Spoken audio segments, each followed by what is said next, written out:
हनुमान आकडा यांनी गेल्या 3 महिन्यापासून ही खूप या बंदचं नियोजन केलेलं आहे.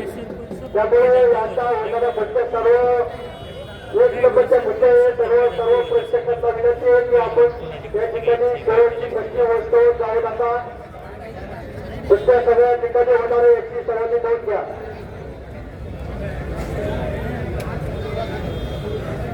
प्रमोद आणि बालाजी अशी लढत चालू आखाड्यावरती. कुस्ती कुस्ती देवा तापाविरुद्ध शमशेर पैलवान. संजय काय ठरलं ते संजय प्रमोद टाळ्या करा. कब्जा घेतलेला आहे प्रमोद सोना. सोलापूर जिल्ह्यामधला मोरोजी गावचा पैलवान प्रमोद सोळ. हिंद केसरी महाराज केसरी पैलवान अभिजित दादा कटकेचा मतदार बालाजी कराड. हडवारा गडाला सराव करणारा वस्ताद गणेशभाऊ डांगल यांचा